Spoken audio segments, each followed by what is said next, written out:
Ma'am, are you there? Hi, Apurva, I'm there. Hi, ma'am. Good morning. Good morning. Good morning, everyone. I'm Apurva, Project Officer on behalf of City University. Would take pleasure to welcome Advocate Kavan Singh Walia, who holds 16 years of experience and practicing before Supreme Court of India and High Court of Punjab and Haryana, have appeared before several other high courts, district and other courts and tribunals of the country, have been legal advisor to copyright company and Punjabi movies, fields of practice, civil, criminal, corporate property, and family matters also. And ma'am is going to deliver session on the topic World Intellectual Property Rights. Without any further ado, ma'am. Good morning, everyone.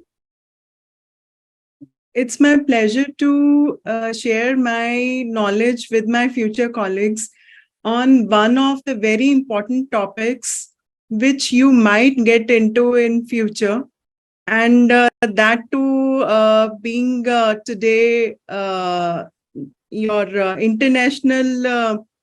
uh, today being the International Intellectual Property Rights Day. So, as the name is understandable, intellectual property rights, it's all pervasive and you would find its application everywhere, be it the field of medical engineering, and everybody understands that the protection of the intellectual property rights becomes important to protect the rights of the creators and inventors. So starting with the because it is a new topic, it's comparatively new topic to the people. Since whenever I appear before the courts, I see that even for the judges, these topics are new, especially here in North India. We have to sensitize them and make them understand that how the intellectual property rights are need any kind of protection, whereas the paradoxical situation is that the laws are there to protect the intellectual property rights ever since 1911 when the Designs Act was there initially. So intellectual property rights, intellectual is intelligence, something to do with intelligence. Property is as you being the students of law very well understand that can be tangible or intangible, and it's a bundle of your claim on the basis of which you can claim the protection of your tangible or intangible, you can say, assets. And rights is only relevant only if it gets the protection of the law or the state. So initially what happened that when the creators or inventors started using or putting the inventions or designs into use, there was as is the human nature that they could see that other people who were not even the inventors, they started exploiting the labors, the intellectual and the ideas which was the very own baby of the creator or the inventor. So for the protection, as goes with any kind of law, that it was thought that some kind of protection should be granted to them so that unauthorized use could not be made.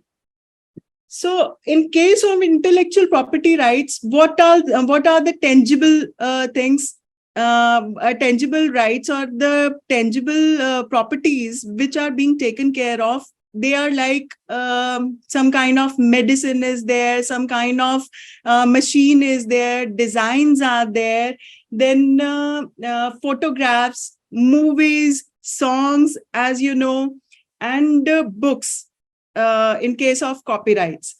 And in case of intangible, it is the idea, the concept. And as you are also aware that that there are certain kinds of trade secrets, like in case of Maggie का आप वो मसाला that is peculiar, Coca-Cola आप पीते हैं, उसमें आप देखते हैं there is peculiar taste to it. So everything which is peculiar to the inventor, that can be protected. And even if the law provides that you need them to be registered with reference to different kinds of intellectual properties, but even if they are not registered, even then the law grants you protection. That we will discuss later on. Now, when does your right to protect the intellectual property comes into being is only if it is put to use. It is made to available with the, it is made available with the people, or it is made to apply to something. Industrial use hai uska, yeah, if it is published, yeah, it is sung, yeah, performed in the open before the public in general. So having said that, what is the prime purpose of this enactment, the intellectual property which we are discussing, and internationally it is being recognized. Now coming back to this enactment, what are the enactments which under which we are being provided the protection by the Indian laws? That is, first of all, is Patents Act, then there is Copyright Act, then there is Trademarks Act, Designs Act.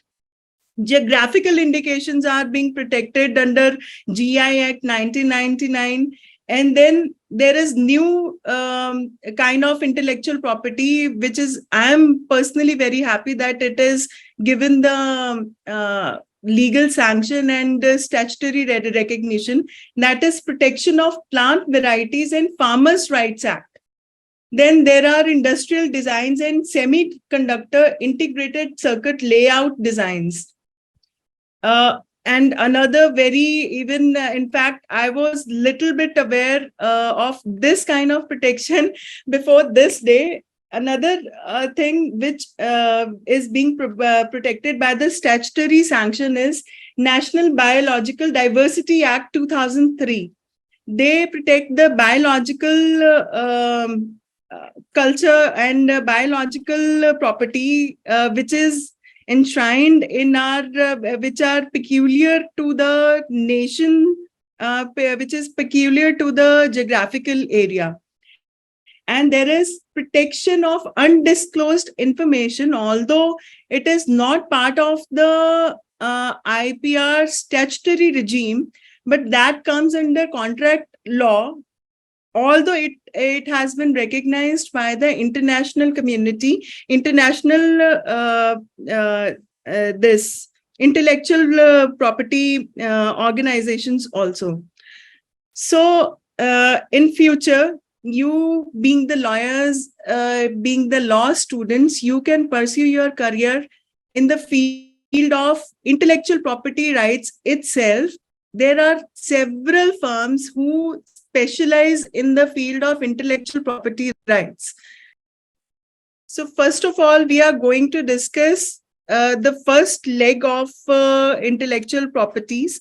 That is the Patent Act. That is also the, I would say, the oldest kind of intellectual property, which was given the recognition as well as protection as old as in the year 1474. So what you can protect under the patent is the formulations for an and the peculiar feature about this kind of intellectual property is that it is not, the peculiar feature of this kind of intellectual property is that it is not, it doesn't come with the with any kind of protection which has any kind of duration. for an unlimited period of time, the protection is granted by the law, unlike other kinds of intellectual properties, wherein the law says that they would be protected for a certain period of time only. For example, in case of copyrights, it is protected only for a period of 60 years after the lifetime of the author. But in case of patents, it is the protection is provided for the unlimited period of time. And what does it provide is the innovation. Let me just tell you that what patents is about is the innovation. It protects the inventors, the creators of the designs, or anything which is which is novel. We use the word novel and innovation with respect to when we refer to the patents, we use these two terms.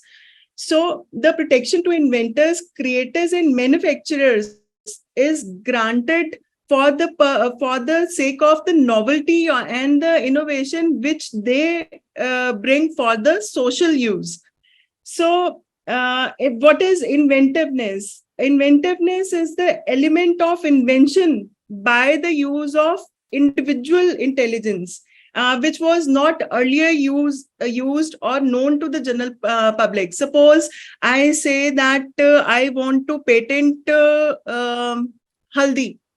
In that case, I might not be allowed to get it patented because its probable uses and all the uses, whatever is known so far to the human knowledge, is already there. There is no element of any kind of innovation कि हमने सब्जी में डालना है, अगर हम सब्जी में यूज करते हैं या हम फेस पे यूज करते हैं तो इसके क्या इफेक्ट्स होंगे. There is no element of novelty in that.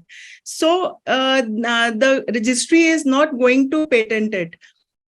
And now, what are the patentability? And while the patent is granted by the authorities, the element of patentability is also seen. So the scientific principles, they define it as what can be patented is, we know that all kind of innovations can be patented, but what cannot be patented is also provided for by the enactment, like the scientific principle or abstract theory. आपको ये कहे कि Pythagoras theorem पे को हम patent करवा लें, that cannot be done. Then discovery of new property or new use of an own known substance, as in the case of haldi, I have just told you कि हल्दी के जो probable uses है, अगर मैं जाके कहूँ कि जी हाँ जी अगर इसको फेस पे लगाएंगे या इसे दूध में डाल के पिएंगे तो ये इम्पैक्ट होगा आपकी हेल्थ पे, आपकी इम्यूनिटी बूस्ट होगी, and this concept or idea should be patented. I won't be given any kind of patent with respect to that.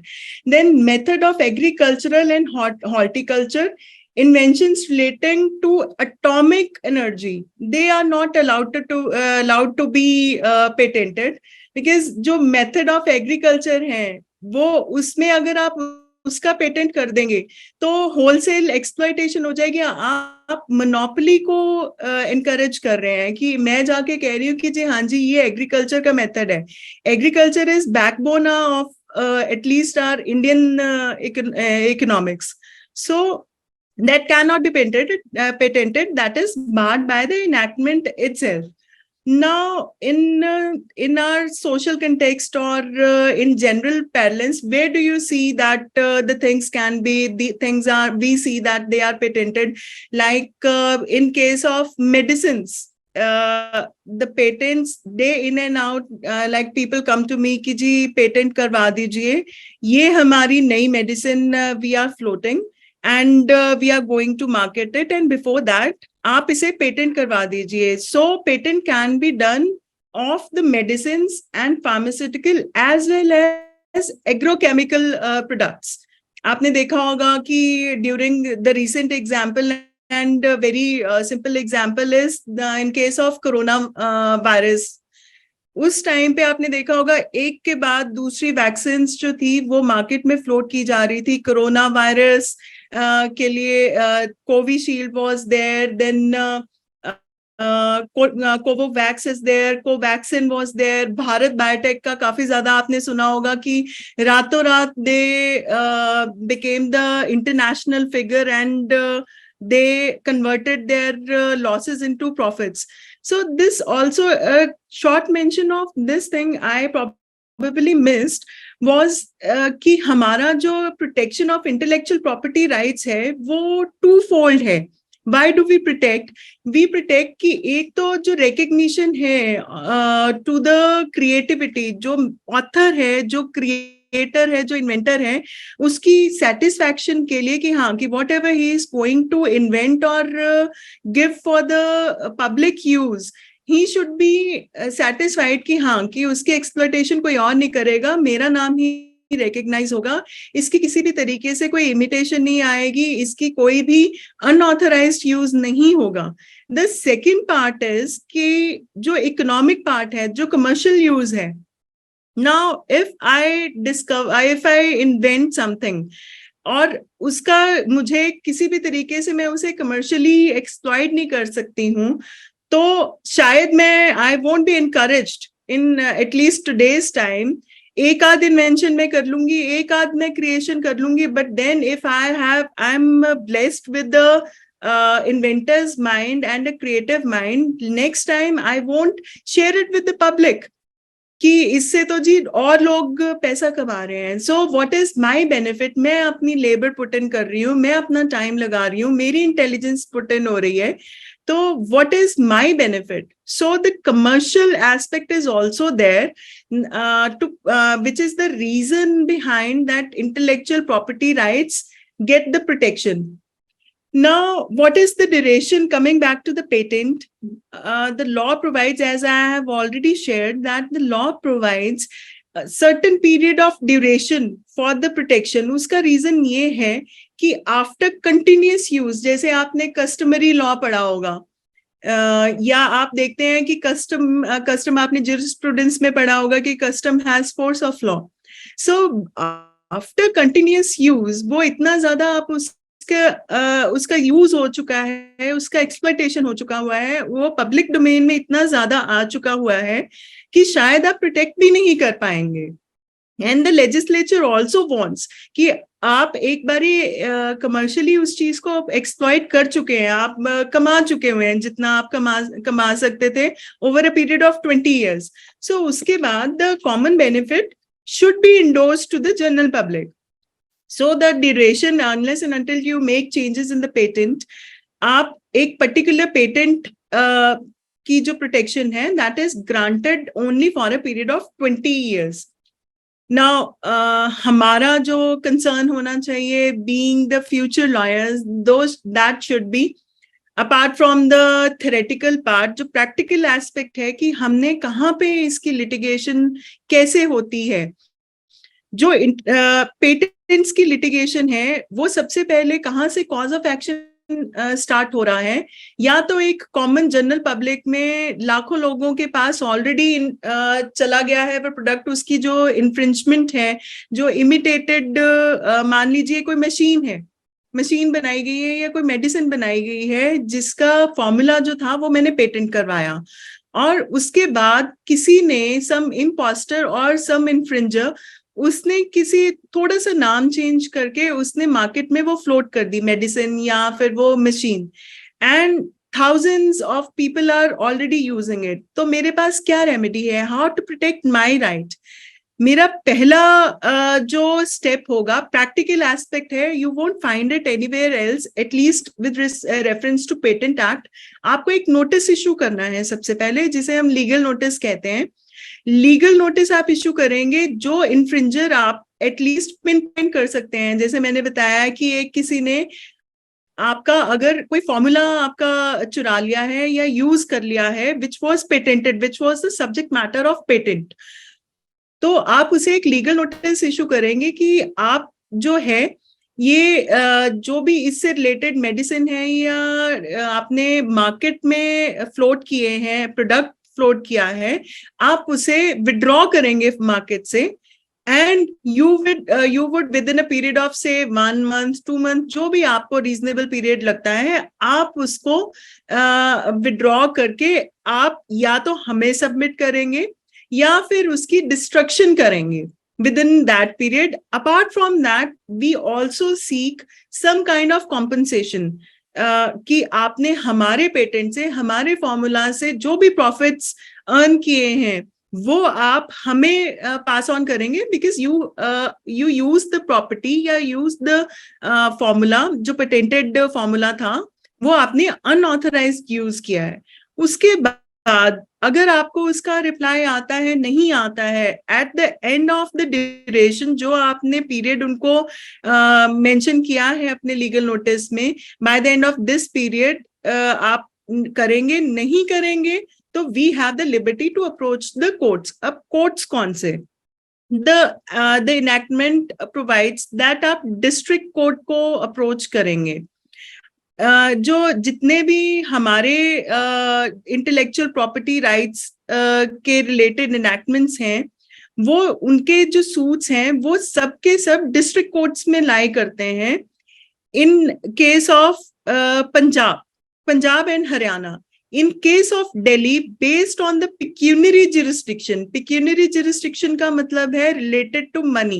आप कितना क्लेम कर रहे हैं, आपका जो क्लेम है वो कितने अमाउंट का है, बेस्ड ऑन दैट आप अगर बिलो वो अमाउंट है वो डिफाइन कर दिया जाता है बाय द कोर्ट कि अगर बिलो दिस अमाउंट है तो डिस्ट्रिक्ट कोर्ट में फाइल होगा, अगर अबव दिस अमाउंट है तो high court would take cognizance of it. आप अपना जो सिविल सूट है फॉर इंजंक्शन वो आप हाई कोर्ट में फाइल करेंगे. फिर डिस्ट्रिक्ट कोर्ट में जो प्रोसीजर है वो that is matter of CPC, as well as कुछ पार्ट्स हैं जो प्रैक्टिकल एस्पेक्ट्स हैं, जो सब्सटैंटिव लॉ है वो इनैक्टमेंट्स, जो स्पेसिफिक इनैक्टमेंट है वो प्रोवाइड करता है. नहीं तो rules, general rules of and procedure of CPC that applies. And आप कहाँ पे, I have been talking about the patent, but patent, एक आपके मन में शायद सवाल आ रहा होगा कि मैम बता रहे हैं कि हाँ कि पेटेंट आप करवाते हैं, what does that mean? Patent करवाने का मतलब ये है कि आप पेटेंट रजिस्टर करवाते हैं. जब हम रजिस्ट्रेशन की बात करते हैं तो there has to be some kind of authority. यहाँ पे पेटेंट रजिस्ट्री है जिसमें दो ऑप्शंस आपके पास रहती हैं. या तो आप ऑनलाइन अप्लाई कर सकते हैं अपनी सारे वहां पे, you would go and see, आप गूगल करते हैं तो it is easily available. Patent registration डालते हैं तो पेटेंट रजिस्ट्री ही सबसे पहले आपका सर्च इंजन दिखाएगा. तो उसमें आप जो भी उनकी रिक्वायरमेंट्स हैं, you fill the fields and upload your documents, जिसमें कि आपका डिजाइन, डिस्क्रिप्शन जो है, so that how can the registry come to know कि हाँ कि आपका प्रोडक्ट क्या है, वो जो एक ले पर्सन अंडरस्टैंड कर सकता है उस लैंग्वेज में, उस डिस्क्रिप्शन में आप वो करते हैं, सबमिट करते हैं, अपलोड करते हैं ऑनलाइन. या फिर आप ऑफलाइन जो है वो आप पेटेंट रजिस्ट्री को सेंड करते हैं अपने documents. Now there are 4 offices which are provided, which are opened by the government for the purpose of patent registration. एक obvious choice है Delhi, then Mumbai, then Calcutta and Chennai, all the metro cities. Then आप कहाँ पे कर सकते हैं? एक being the lawyer and the law students, you know कि jurisdiction का एक question रहता है कि आप कहीं पे भी कर लेंगे. If I am in Chandigarh तो मैं क्या कैलकटा जाके फाइल करूंगी अगर लिटिगेशन या मुझे अप्लाई करना है? How would I determine the jurisdiction? ये 4 ऑफिसेज अगर इन जगह पे हैं तो क्या मुझे, अगर मैं चंडीगढ़ में हूँ, मुझे वहां पे जाना पड़ेगा? वो क्वेश्चंस जो हैं उस चीज को they are being taken care of by providing कि आप अपनी जो जुरिस्डिक्शन है वो आप at the time of submission आप बताएंगे कि आपका डोमिसाइल क्या है या आपकी प्लेस ऑफ बिजनेस क्या है, जहां पे आपने अपना एस्टैब्लिशमेंट स्टार्ट किया हुआ है, आपका स्टार्टअप कहाँ है, या फिर आपका what is the place of origin of your invention. मान लीजिए कि मैं चंडीगढ़ की रहने वाली हूँ, बट मैंने I went somewhere and all of a sudden I have this kind of scientific mind and मैंने कोलकाता में डिस्कवर किया, इन्वेंट किया, तो इन दैट केस मैं मेरी जो जुरिस्डिक्शन है, बिकॉज कॉज ऑफ एक्शन जो है मेरा वहां पे अराइज हो रहा है, तो मैं वहां से भी अप्लाई कर सकती हूँ। कंसिक्वेंटली जो मेरी लिटिगेशन अगर कोई अराइज होती है, तो मेरी जो जुरिस्डिक्शन मानी जाएगी वो भी मैं वहां पे I can pursue before the courts at Kolkata. अब मान लीजिए गॉड फॉरबिड मैं किसी तरीके की इन्वेंशन करती हूँ, मैं आपके साथ प्रैक्टिकल एस्पेक्ट्स जो हैं इसके पेटेंट के वो शेयर कर रही हूँ। इन case of intellectual property rights ये कॉमन फीचर है। मान लीजिए कि मैंने कोई बुक लिख ली या फिर मैंने कोई इन्वेंशन कर ली इन केस ऑफ पेटेंट्स, या फिर मैंने कोई ट्रेडमार्क रजिस्टर कर लिया, या मेरा कोई ट्रेडमार्क है जिसे मैं ऑलरेडी यूज कर रही हूँ, तो उस केस में करते इससे पहले कि वो रजिस्टर होता आई डाई, तो इन दैट केस मेरे पास क्या रेमेडी है, या what will be the course of action, या प्रैक्टिकल एस्पेक्ट क्या रहेगा उस केस में रजिस्ट्रेशन के लिए। तो जो रजिस्ट्रेशन है that can be done even by the legal representatives और लीगल ईयर्स जो इमिडिएटली बिफोर द डेथ जो एंटाइटल थे to be my legal heirs या लीगल रिप्रेजेंटेटिव्स, जो मेरी प्रॉपर्टी के हकदार होंगे मेरी डेथ के बाद। That is the simple rule. वो अप्लाई भी कर सकते हैं, वो लिटिगेशन भी लॉन्च कर सकते हैं। सिंपल रूल ये है कि अगर प्रॉपर्टी है, we are talking about intellectual property rights, it means it's a property and to protect the property it's the universal rule, it is the common rule कि आप जो है प्रॉपर्टी को प्रोटेक्ट करने के लिए जो भी उसका करंट ओनर है वो उसे प्रोटेक्ट कर सकता है एंड उसके लिए लिटिगेशन स्टार्ट कर सकता है, जैसे मैंने आपको बताया before the district court only in case of Punjab and other states also, but in case of Bombay and Delhi, the jurisdiction is also with the high courts. Now there is another type of intellectual property, जैसे मैंने आपको 7-8 तरीके के intellectual properties बताए जो protected हैं आज की डेट में because of हमें पता ही उन intellectual property rights का है perhaps. तो second type would be the trademark, जो ज्यादा यूज हो रहे हैं। We are going to discuss because there is possibility of time also, तो हम जो ज्यादा आपके यूज में आएंगे मैं वही डिस्कस कर रही हूँ। Another one is the trademark.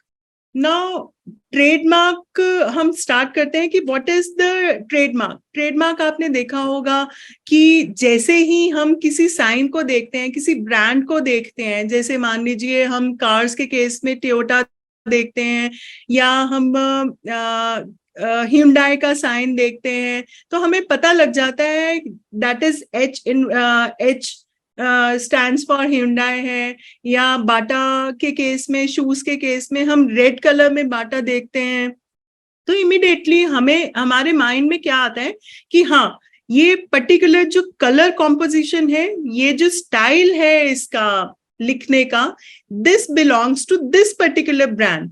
Brand की जो रेलिवेंस है that lies in its goodwill.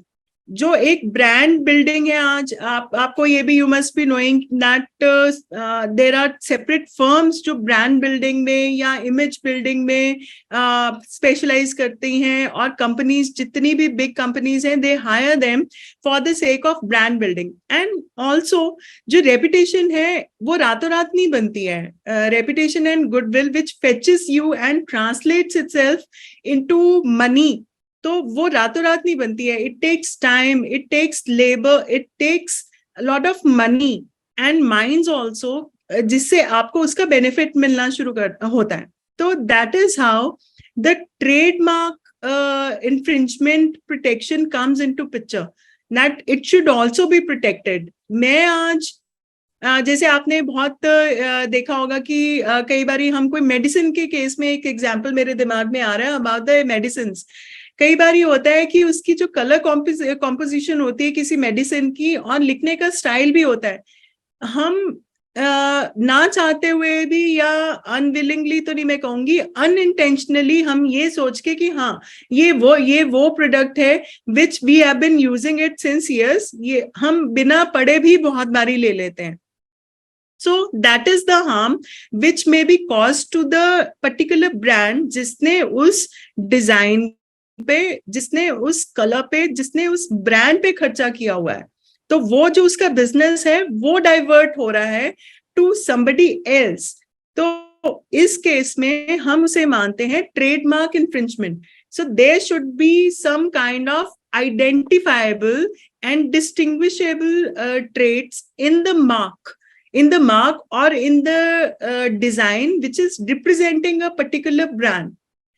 अब इसमें क्या होता है कि या तो इन्फ्रिंजमेंट, दिस इज पर्टिकुलर, हर जो इंटेलेक्चुअल हमारे इंडिया में एक ये काफी मैं इसको अप्रिशिएट करती हूँ, पिक्यूलियर फीचर है दैट वॉट एवर, चाहे ये सारे के सारे इंटेलेक्चुअल प्रॉपर्टी में के अंडर ही आती हैं सारी इनेक्टमेंट्स, जैसे हमने पेटेंट एक्ट डिस्कस किया, trademark, copyright, designs act, geographical indications act, everything they all come under intellectual property rights. but इसमें एक जो कॉमन चीज है वो है कि हर पिक्यूलियर जो एक्ट है वो कुछ ना कुछ अपना एक पर्टिकुलर एक रिक्वायरमेंट देता है कि हाँ इस चीज के लिए आपको ये चीज होनी जरूरी है अगर आप इसकी प्रोटेक्शन चाह रहे हैं.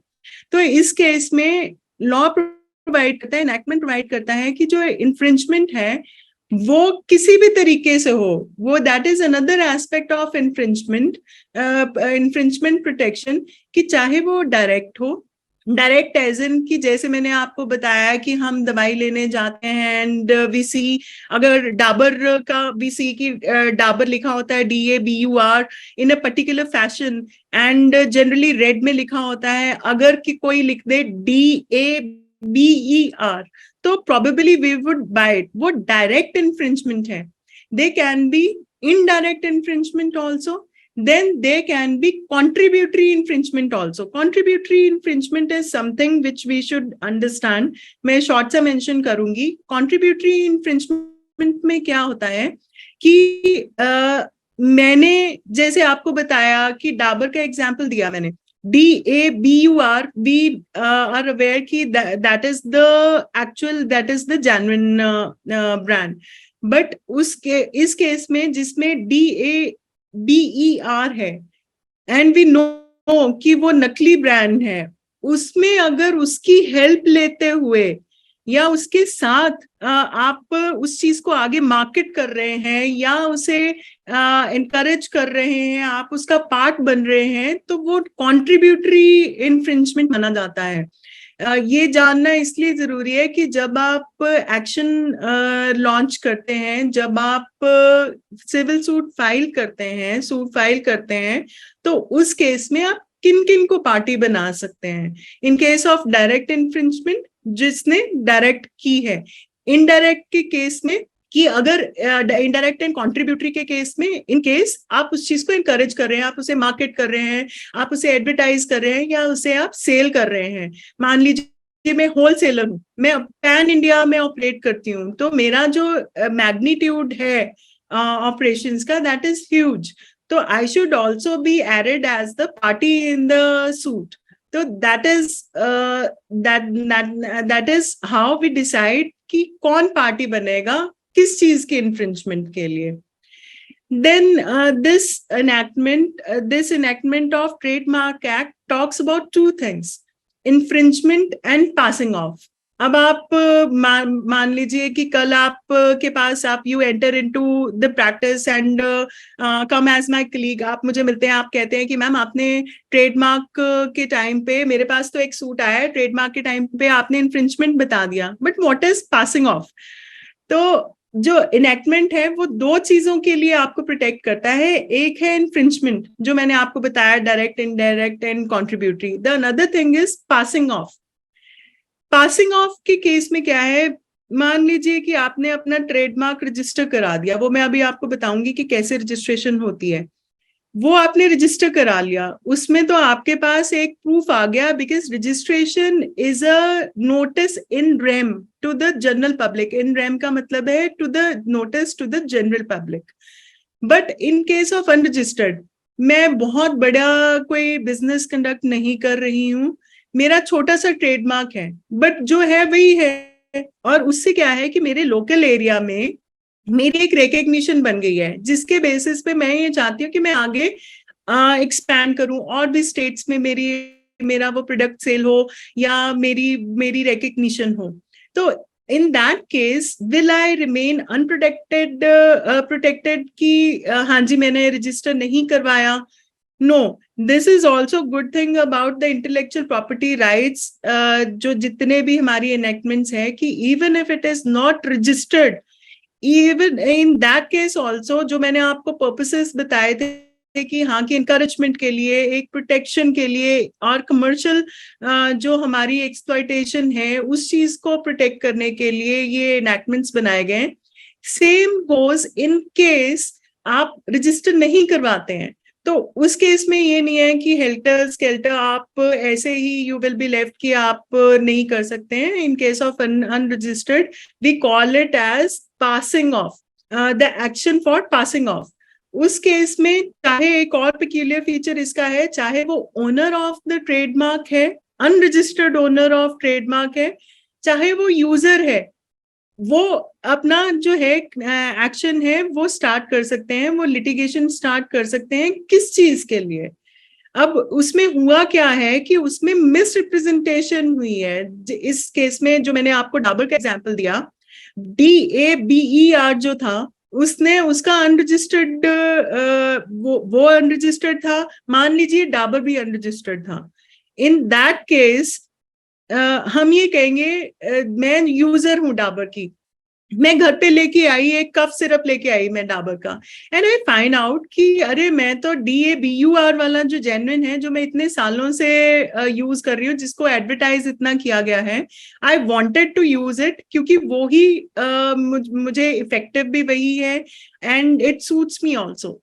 बट ये तो DABER वाला प्रोडक्ट है, तो I go back to the market and see कि असली वाला तो मिल नहीं रहा है, ये नकली वाला है. तो as the consumer also, consumer protection act वाला नहीं, as the user also I can launch this action, I can start the litigation कि मैं मिसरिप्रेजेंट हुई हूँ और मुझे मिसलीड किया गया है, और ये पब्लिक एट लार्ज मिसलीड हो रही है इस चीज के लिए.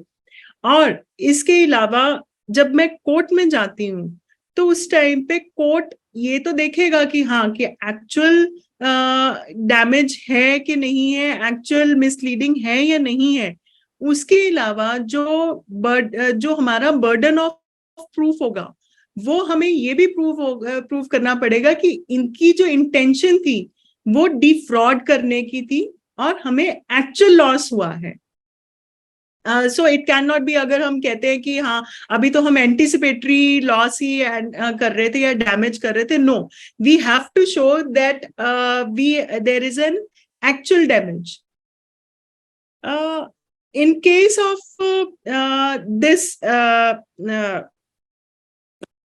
ट्रेडमार्क, एक रेपुटेशन और गुडविल का भी हमें प्रूफ देना पड़ेगा कि यस, हमें क्या प्रूफ करना पड़ेगा, हमें ये प्रूफ करना पड़ेगा कि हाँ डाबर जो है DABUR, it has the actual reputation, it has the actual goodwill. मैं उसको प्रूफ करने का प्रैक्टिकल एस्पेक्ट क्या है, हम लोग क्या करते हैं, हम एफिडेविट्स लगवाते हैं जो एक्चुअल यूजर्स के होते हैं. वो अपने एफिडेविट में करते हैं कि जी हाँ जी हम तो पिछले 50 साल से DABUR के प्रोडक्ट्स यूज कर रहे हैं, एक्चुअल डाबर के, और इनकी हम एड्स भी देखते हैं, हमें असर भी होता है इससे, ठीक है, we get cured also, and this is the new product, हमने तो इससे पहले देखा ही नहीं है. And this is a known fact कि गुडविल और जो रेपुटेशन है, इट कैन नॉट बी, जैसे मैंने आपको पहले भी बोला कि it can not be made in a night's time, in a day's time, it takes years to build goodwill and reputation. तो उस केस में वी हैव टू प्रूव कि हाँ हमारी गुडविल है एंड वी वर मिसलेड. तो हम इस तरीके का एफिडेविट बनाते हैं कि जी हाँ जी हम यूज कर रहे थे and we were very happy with the product, लेकिन हम एक दिन बाजार गए और वहां पे हमने देखा कि ये प्रोडक्ट था। पहले तो हमने ये सोचा क्योंकि कलर वगैरह सब कुछ सेम था, वो हम घर ले आए, यहाँ आके हमने देखा कि ये वो प्रोडक्ट नहीं है और इससे तो मेरी तबीयत भी खराब हो गई। तो just to prove that yes, this is not the genuine product and this is the misleading product, so the suit should be, the injunction should be granted. मैं एक वर्ड यूज कर रही हूँ injunction. I suppose that everybody is aware that what injunction is.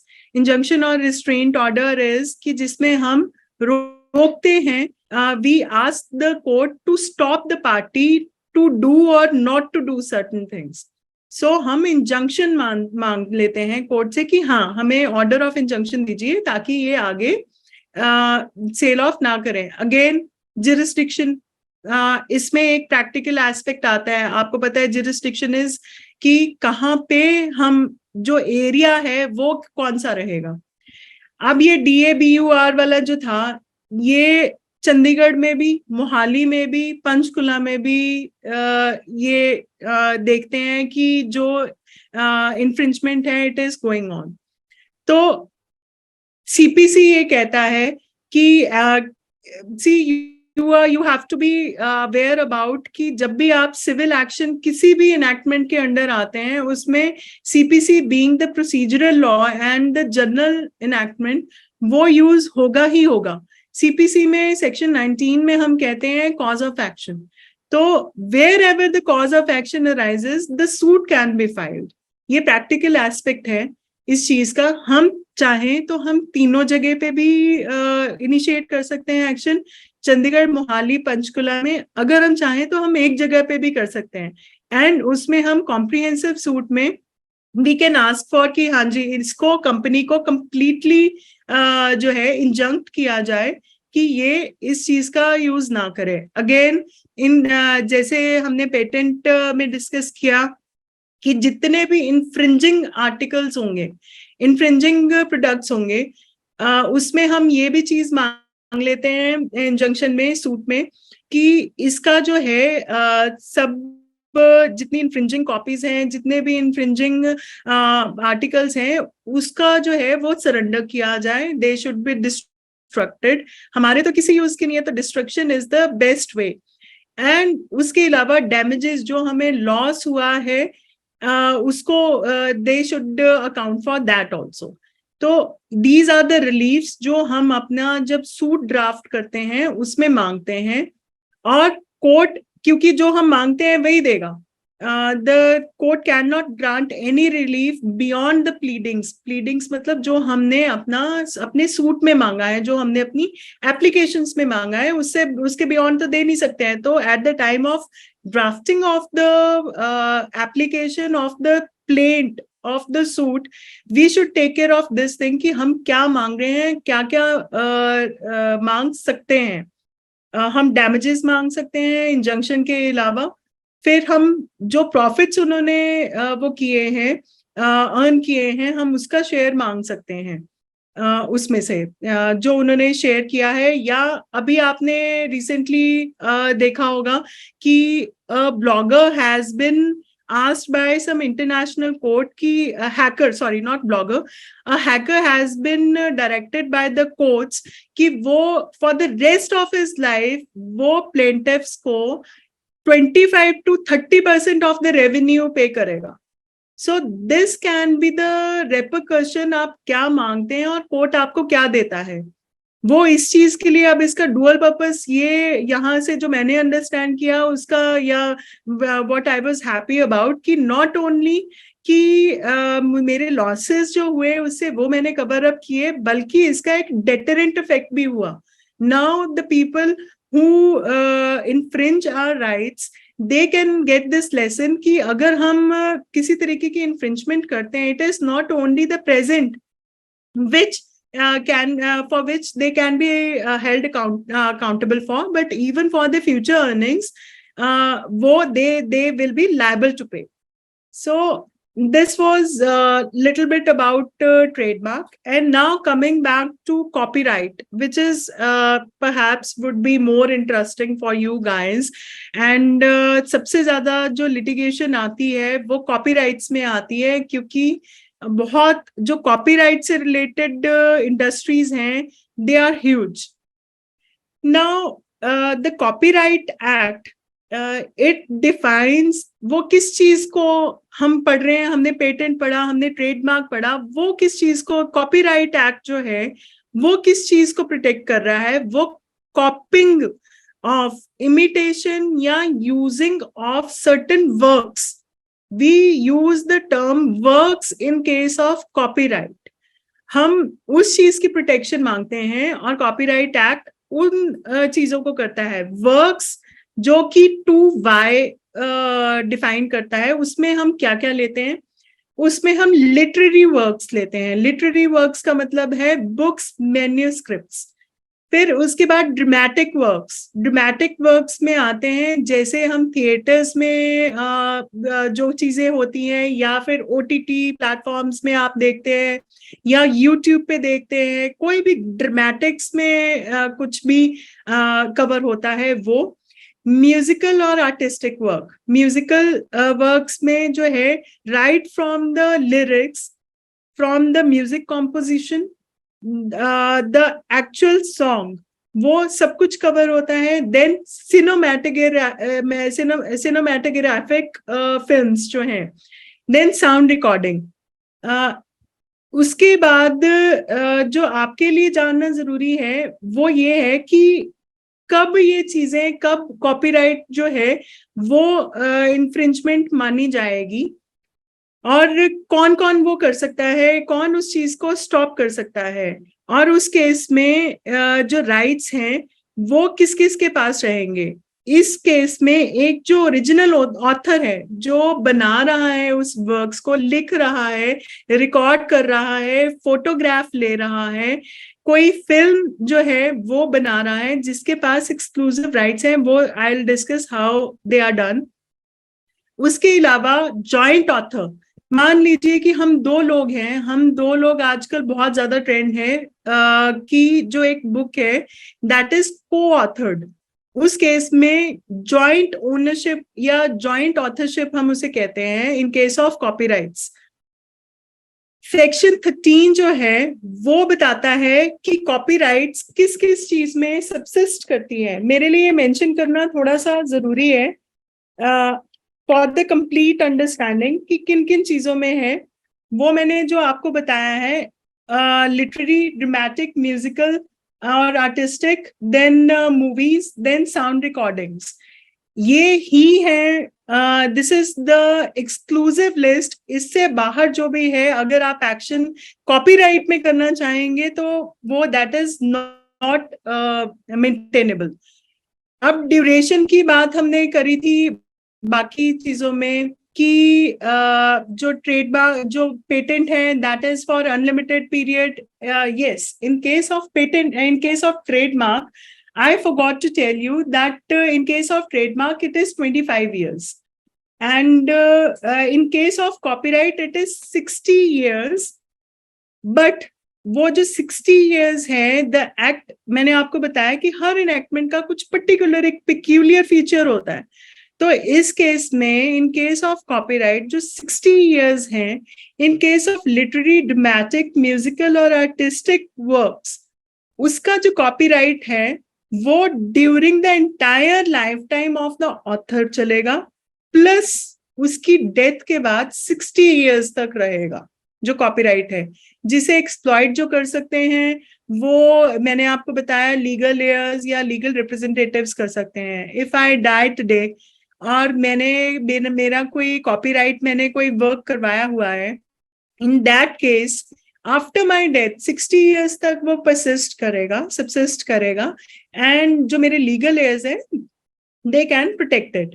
But in case of other things, like in case of movies, in case of sound recording, photographs, posthumous publications, anonymous and pseudonymous publications, works of government. This is also important that government जो कोई भी क्या होता है कि research कई बार conduct किया जाता है या गवर्नमेंट की अपनी पब्लिकेशंस निकलती हैं, in that case and in case of international organizations, कोई भी इंटरनेशनल ऑर्गेनाइजेशन कोई भी कॉपीराइट लेके आता है तो उस केस में 60 इयर्स जो स्टार्ट होंगे from the date of publication होंगे, क्योंकि आप देखेंगे कि डिफरेंशिएशन जो की हुई है वो पहले पार्ट में और दूसरे पार्ट में मोटी मोटी जो ब्रॉड क्लासिफिकेशन है, दैट इज कि in case of first category where in the right subsists even after the death of the author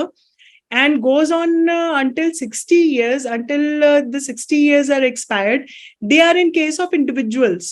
but in case जहां पे जैसे मूवीज के केस में या साउंड रिकॉर्डिंग्स के केस में जनरली क्या होता है, कंपनीज इन्वॉल्व होती हैं जो पब्लिक लिमिटेड कंपनीज हैं, या मैंने जैसे आपको बताया गवर्नमेंट है या इंटरनेशनल ऑर्गेनाइजेशंस हैं, तो इस that is the point of distinction कि उस केस में तो आप कर सकते हैं कि हाँ उसकी डेथ के बाद 60 इयर्स काउंट करें। यहाँ पे nobody is dying.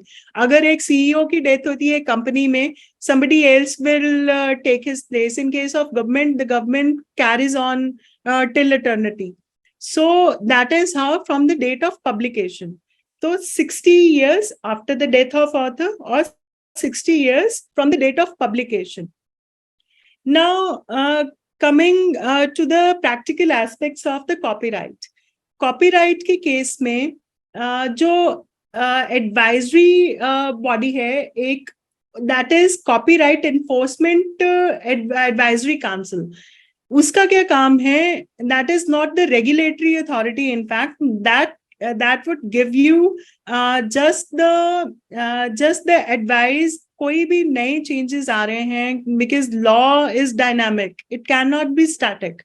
It has to move on with the changes which the society wants or the changing times want. तो जो काउंसिल है it works as a supervisory body. Then there is जो हम registration करवाते हैं, that is done by the copyright registrar. उसके पास हम जाते हैं कि this is our work, whatever the work might be, जो भी मैंने आपको वर्क्स के बताए हैं, सेक्शन 2Y डिफाइंस इट।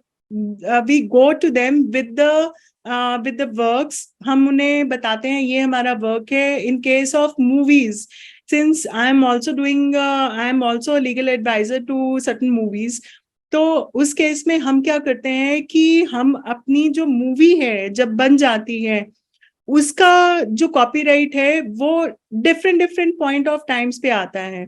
जैसे जो स्टोरी लाइन है, that is separate copyright, subject of separate copyright. Then there is script is there, screenplay is there.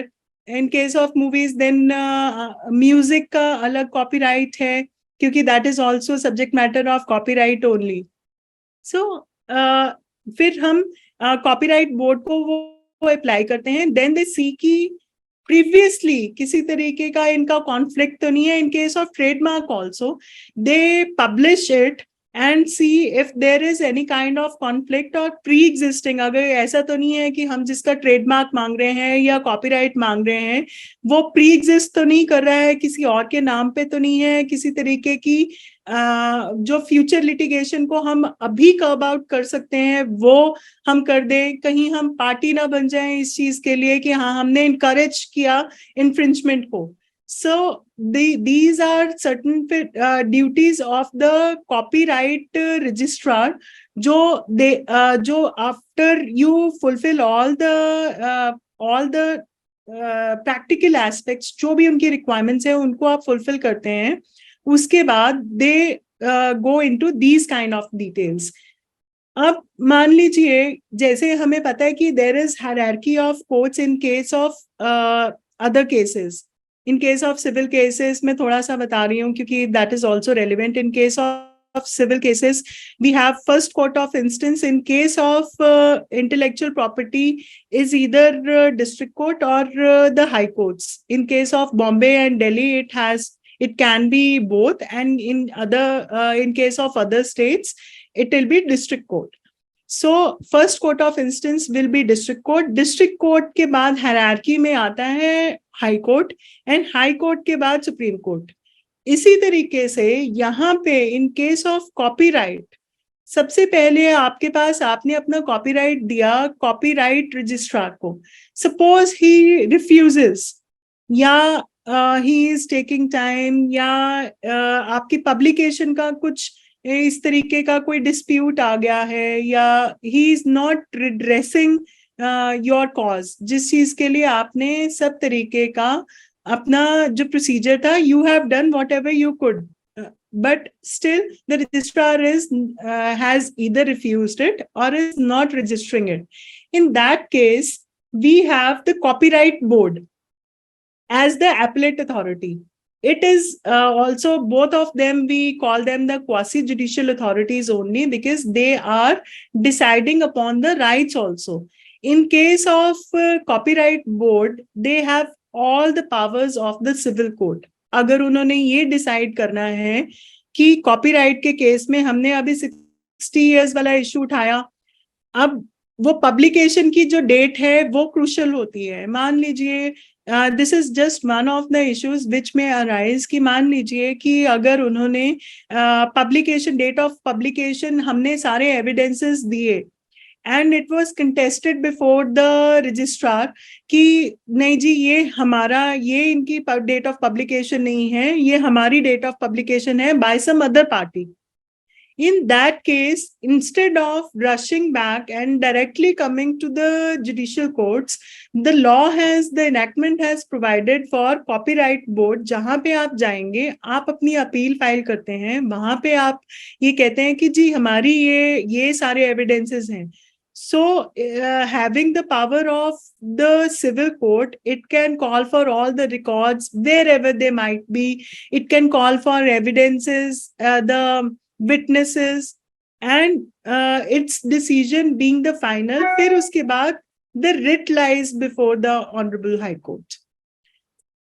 अब इसमें मैंने आपको एक छोटी सी एडिशन है. मैंने आपको बताया कि in case of copyrights, the duration of copyright is 60 years.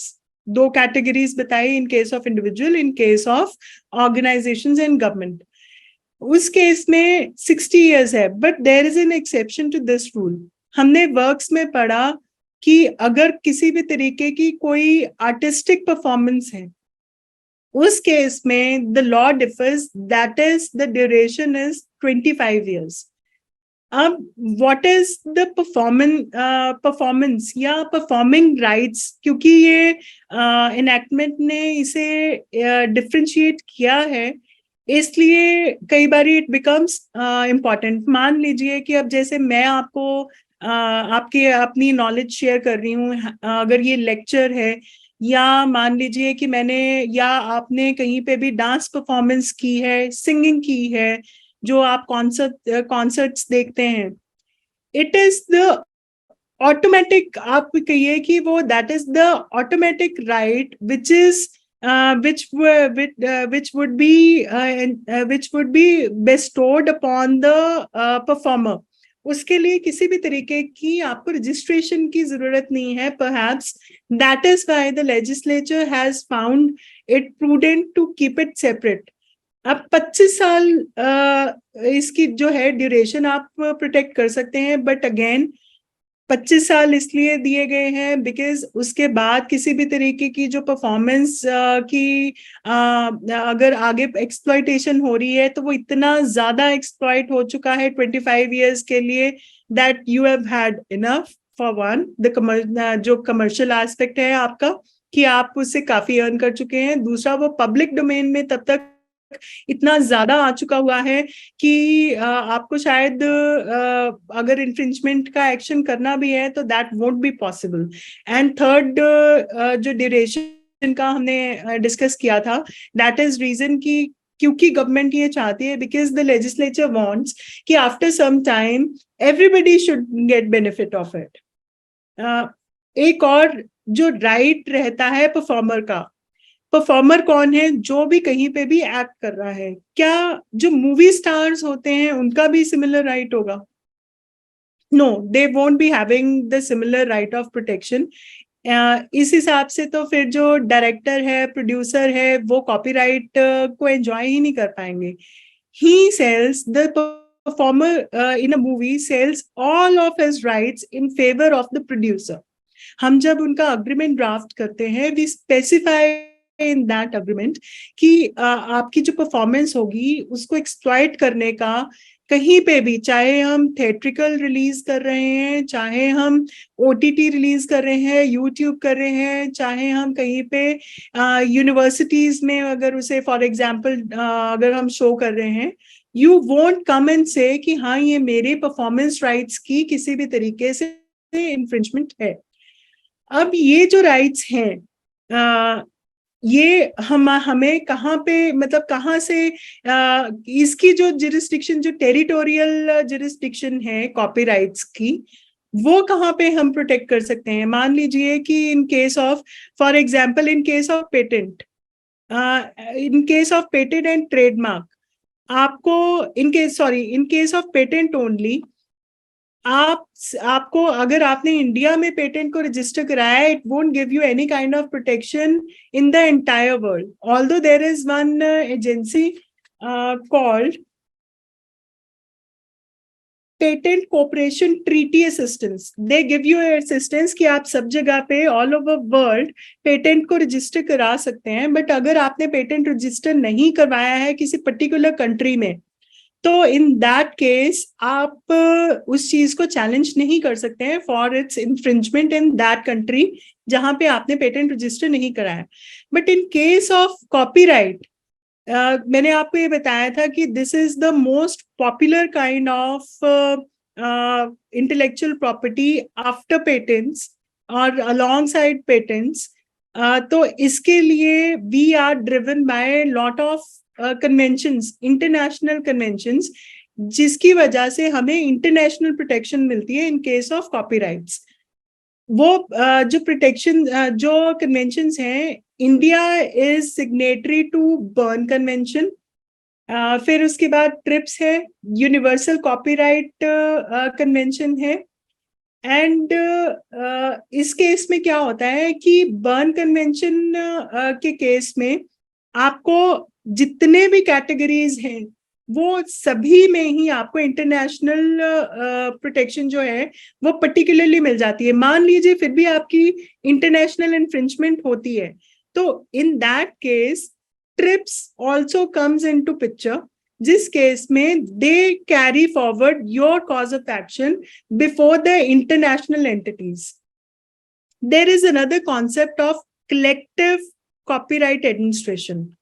मैंने थोड़ा सा मेंशन किया था इन केस ऑफ, जब हम ड्यूरेशन का मेंशन कर रहे थे कि 60 years in case of organisations में. अब जैसे कंपनीज हैं वो कलेक्टिव राइट्स ले लेती हैं, और कॉपीराइट एक्ट जो है ये काफी ज्यादा मेरी प्रैक्टिस में आजकल बहुत ज्यादा it is debatable and hot topic, जिसमें कि one company I have been representing, that was Phonographic Performance Limited. अगर आप सर्च करेंगे तो आपको पता लगेगा, they were the assigners of the entire music, जो भी आप सुनते हैं. तो there is a concept of assignment of rights. जैसे मैंने आपको बाकी केसेस में भी बोला कि आप आगे से नहीं, we are yet to discuss it, I will discuss this point also, licensing का.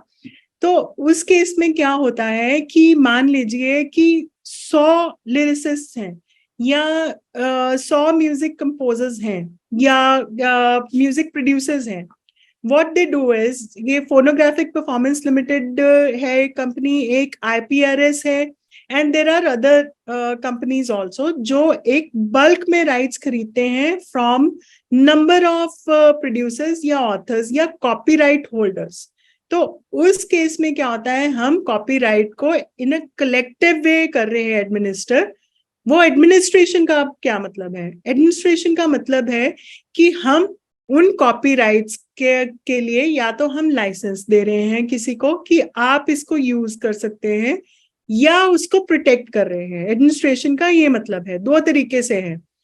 तो इस केस में क्या होता है, जो मैंने आपको कंपनीज बताई हैं, उन्होंने व्हाट वी डू इज, हम एग्रीमेंट्स करते हैं। मान लीजिए 1000 जो सिंगर्स हैं या 1000 हमारे जो थाउजेंड्स ऑफ कंपनीज हैं, म्यूजिक कंपनीज है, प्रोड्यूसर कंपनीज हैं, उनके साथ हमने अग्रीमेंट्स कर लिए। I am the phonographic performance limited and I am the assignor and executor of the copyrights. अब being the exclusive holder of this licence, उस केस में क्या करूंगी, sorry I stand corrected, exclusive holder of the rights given by the original author और the copyright holder. कहीं पे भी infringement का एक्शन लिया जाएगा तो मैं लूंगी उनके बिहाफ पे। तो हम क्या करते हैं कि फॉर एग्जाम्पल आपने शायद देखा होगा कि in case of lounges and in case of disc, वो कई बार ये होता है आज से ड्यूरिंग ये जब न्यू ईयर का टाइम आसपास होता है, अगर कोई आप में से, जो भी आप में से न्यूज़पेपर रीडर्स होंगे जो रेगुलरली पढ़ते हैं, दे कैन सी, हम एडवर्टाइजमेंट्स भी देते हैं और उसके अलावा न्यूज भी आती है कि अगर आप लाइसेंस नहीं लेंगे तो आप म्यूजिक प्ले नहीं कर सकते हैं in any commercial place, at any commercial place. आपको अगर म्यूजिक लेना है, अब इसका फायदा कलेक्टिव एडमिनिस्ट्रेशन का यही है कि आपको एक वन स्टॉप शॉप कंज्यूमर के लिए भी मिल गई है और हमें भी इजी है। मेरे पास अगर 1000 कॉपीराइट्स हैं, आप एट ए टाइम लाउंज में 100 गाना बज सकता है, 100 of songs can be played, English और हिंदी और वॉट एवर। तो इन दैट केस आप एक एक कॉपीराइट ओनर के पास नहीं जाएंगे, आप मेरे पास आएंगे, being the collective holder of the copyrights, and you just seek a comprehensive licence. आपको लाइसेंस फी देनी पड़ेगी। वो जो फी होगी, being the collective holder of the copyright, मैं वो आगे इन टर्म्स ऑफ रॉयल्टी या जो भी मेरी रेवेन्यू शेयरिंग का जो भी मेरा मॉड्यूल है, उस हिसाब से मैं शेयर करती हूँ आगे अपने जो एक्चुअल कॉपीराइट ओनर्स हैं। अब क्या हो रहा था कि ड्यूरिंग दिस न्यू ईयर का जब इवेंट आता है या जब भी है, हम देखते हैं कि रेस्टोरेंट्स में या लाउंजेस में नोबडी वुड गो अगर म्यूजिक नहीं बज रहा होगा, and there it is so much in vogue to have DJs and आपको फ्लोर भी चाहिए अगर कहीं पे जाते हैं, आप एक हाइप चाहते हैं वहां पे, that is why you go. And restaurants के लिए, लाउंजेस के लिए क्या है कि वो तो वही चीज प्रोवाइड करेंगे ना जो कंज्यूमर या उनका जो भी गेस्ट डिमांड कर रहा है। तो in that case they take the licence. Suppose कि अब मैं जो अपना एग्जांपल दे रही थी कि how I get into the picture when the litigation starts, बिना लाइसेंस लिए, इस लाइसेंस की ड्यूरेशन होती है, सपोज कि they have given me fee for 1 year, 2 year or 3 years, for even for a shorter period of time, तो they can play the music which is copyrighted with me, but after that अगर आप वो चलाते हैं तो that will amount to infringement। तो अभी what we used to do कि न्यू ईयर के आसपास इन लोगों के ब्रोशर्स निकलते हैं या इनकी इंस्टा पे या कहीं पे भी एडवर्टाइजमेंट्स आती हैं, वो हमारा कॉज ऑफ एक्शन होता है that they are going to exploit the music, and हमसे तो उन्होंने लाइसेंस लिया नहीं है। तो जैसे मैंने आपको बताया कि हमारा कॉज ऑफ एक्शन कब स्टार्ट होता है, जब हम उन्हें लीगल नोटिस देते हैं and they either don't take the licence or they carry on with the infringement. तो उस केस में we issue them legal notice कि या तो आप हमसे लाइसेंस ले लीजिए, we are happy to give it because हमने कमर्शियल एक्सप्लॉयटेशन के लिए ही ये लाइसेंसेस की फैसिलिटी रखी है, या फिर आप स्टॉप करिए इसका यूज एंड फ्यूचर यूज भी आप नहीं कर सकते हैं। तो suppose they don't take the licence before 31st January in case of New Year जो भी functions इन्होंने events रखे होते हैं। Okay, I was just discussing that in that case we ask for the temporary injunction कि they are about to use the music which they are selling the tickets for या ये advertise कर रहे हैं, and इसलिए मुझे temporary injunction दी जाए, मेरे राइट्स जो हैं वो बाद में आप डिसाइड कर लीजिए, बट एक बार मुझे लॉस हो गया बिकॉज आप ये इन्होंने मेरे से लाइसेंस तो लिया नहीं है, they have not taken any kind of licence from me and this is my property, I am the property holder, so they should be injuncted to use my property without taking either my permission or license from me. तो court grants the temporary injunction जिसमें कि वो order करते हैं कि without taking any licence the music won't be played. तो in that case अब आगे उसका हमें तो इंजंक्शन मिल गई, ठीक है, कोर्ट ने दे दी against the respective and against the specific outlet या लाउंज।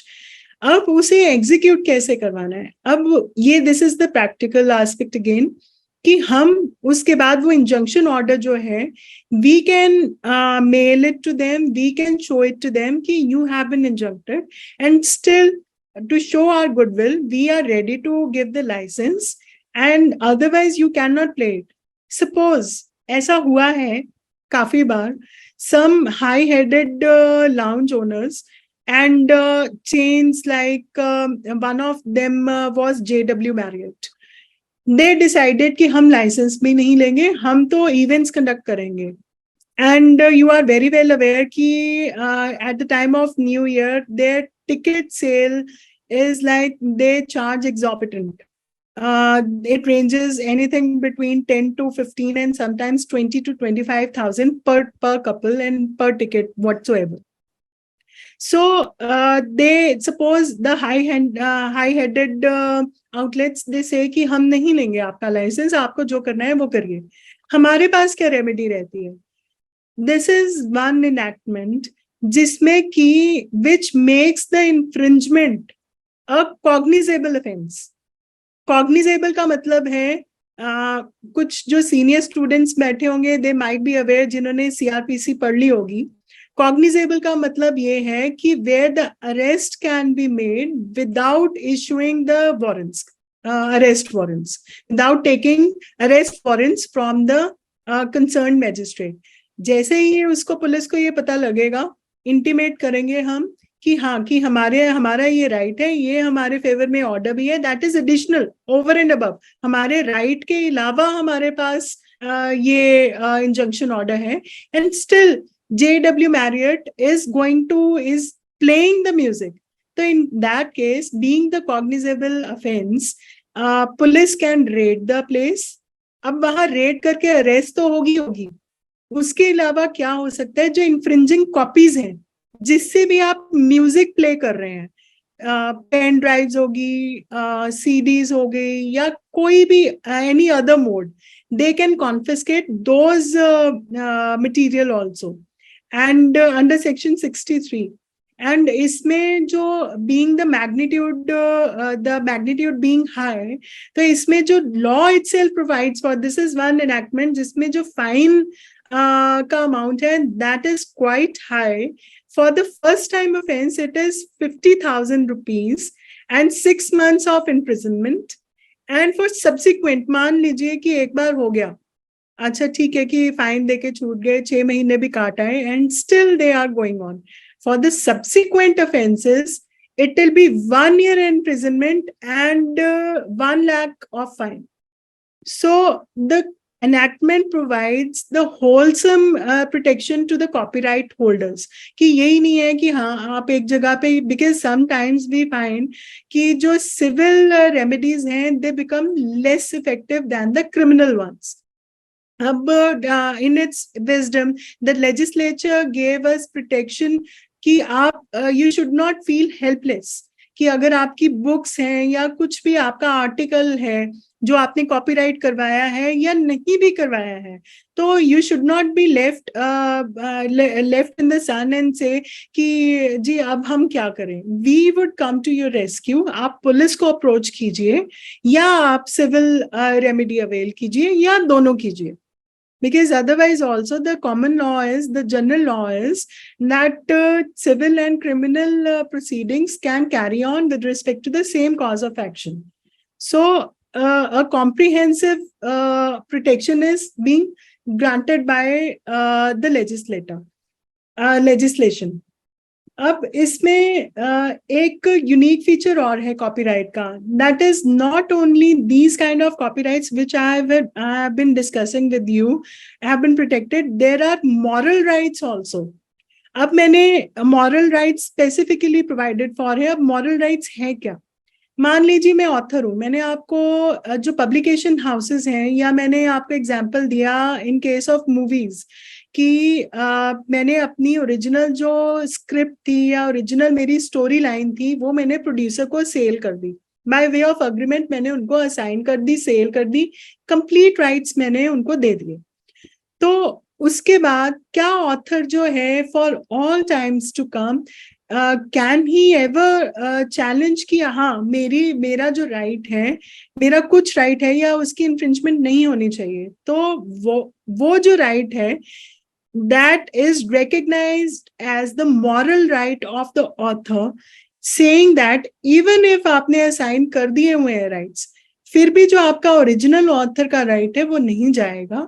तो he or she can challenge it before the court and say कि मैंने ये साइन कर दिया था बट प्रोटेक्शन नहीं की गई, या मेरा अपना इंडिपेंडेंट राइट है इस चीज के लिए. एक और पिक्यूलियर चीज जो कॉपीराइट एक्ट प्रोवाइड करता है, that is the protection against the false claims. अब तक मैं आपके साथ ये डिस्कस कर रही थी कि अगर इन केस ऑफ कॉपीराइट होल्डर अगर इन्फ्रिंजमेंट हो जाती है तो what remedies he has. Suppose मेरे पास राइट नहीं है या मैं प्रूव नहीं कर पाई, या इन केस ऑफ मैंने अभी आपको एग्जांपल दिया फोनोग्राफिक परफॉर्मेंस लिमिटेड का. इन दैट केस मान लीजिए कि कोई पर्टिकुलर सॉन्ग है वो मुझे कॉपीराइटेड ही नहीं है, and I have the proof कि मैंने उस सॉन्ग के अलावा अपने लाउंज में कोई और सॉन्ग ही नहीं बजाया, and still I get the injunction.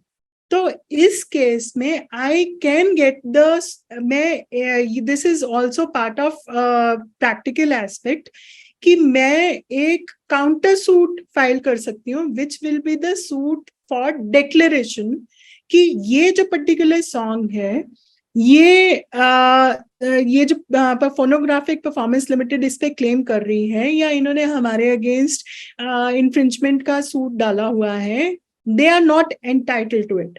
That is kind of आपको अंडरस्टैंडिंग के लिए फॉल्स क्लेम था इनका, और they are not entitled to it. And फिर उसके बाद जो भी आपका एक सूट है या दो सूट है वो उसमें आपके राइट्स डिसाइड किए जाते हैं based on the evidence led as per evidence act and the CPC. इसके साथ my advice being your future colleague would be कि अगर आपको कॉपीराइट की प्रैक्टिस करनी है या आपको इंटेलेक्चुअल प्रॉपर्टी की करनी है तो उस केस में आपके लिए एनैक्टमेंट्स पे जो आपका होल्ड होना चाहिए या which you should be knowing about, first of all is the main enactment which is अगर आप पेटेंट्स के लिए कर रहे हैं, अगर आप फार्मास्यूटिकल कंपनीज के को रिप्रेजेंट कर रहे हैं, तो जस्ट एन एग्जांपल क्योंकि patent includes lot of things.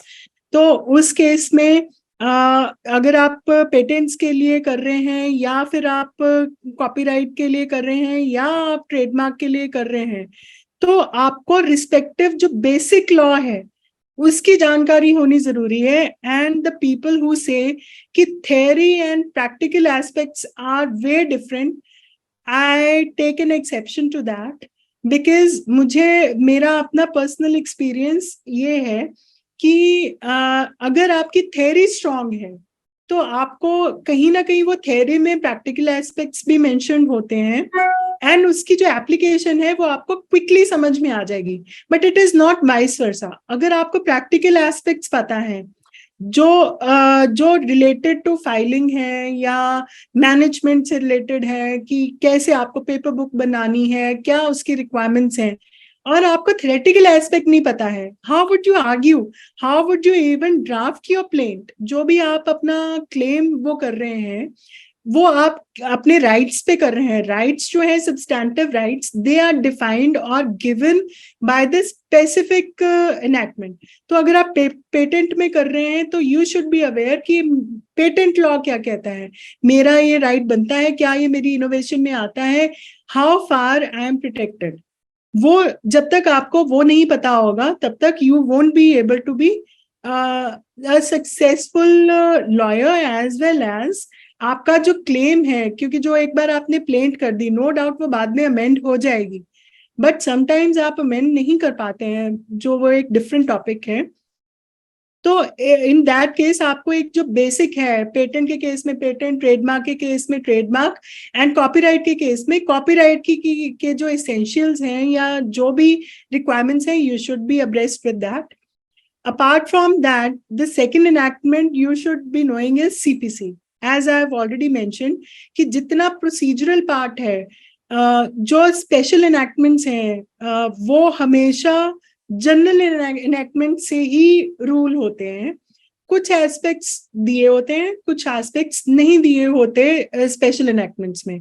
जो नहीं दिए होते हैं उसमें स्पेशल एक क्लॉज भी डाला जाता है, एक प्रोविजन या सेक्शन भी होता है हमेशा उस एनेक्टमेंट में, जिसमें मेंशन होता है कि सीपीसी वुड अप्लाई, या कोई स्पेसिफिक, जैसे इसमें कॉपीराइट एक्ट में सेक्शन 55 में जो इंजंक्शन प्रोवाइडेड फॉर है कि आप सूट फाइल करेंगे, it has special reference to specific relief act. So the third enactment, in case you go for practice in this, is intellectual property rights is specific performance act, क्योंकि जो law of injunctions है वो that is primarily ruled by the specific performance act. वो enactment no doubt provide करेगा कि आप injunction provide कर सकते हैं, but जो basic principles हैं, those you would be able to find in the specific relief act or some part of it in the CPC order 39। और उसको कैसे एग्जीक्यूट करना है वो आपको स्पेसिफिक परफॉर्मेंस में भी मिल जाएगा, स्पेशल एनेक्टमेंट में भी मिल जाएगा, and CPC is also there. So in this shorter span of time, I tried to tell you as much as I could, and जितना हो पाया मैंने आपको बताया, and I would like to take any questions if anybody has it.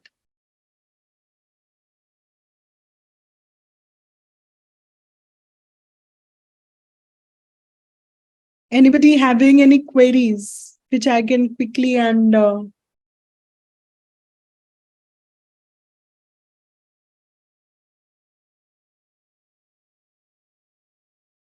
I think since this was the new topic, I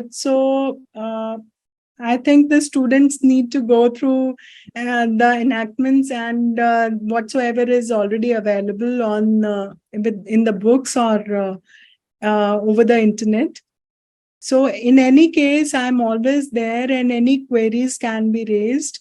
I'm practicing before the Honorable High Court of Punjab and Haryana and Supreme Court as well. And my correct name is Kamal S. Walia. It's not Singh. Apurva.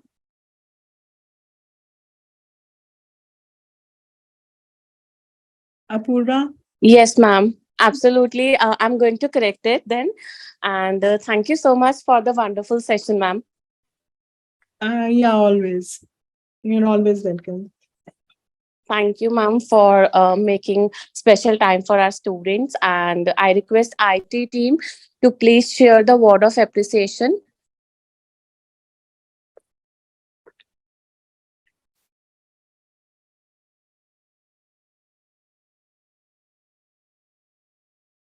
Wow, thank you so much. Thank you so much, ma'am. And I'll be sharing this you via email too. Yeah, sure. Thank you for sparing your time, ma'am. Thank you so much. Okay.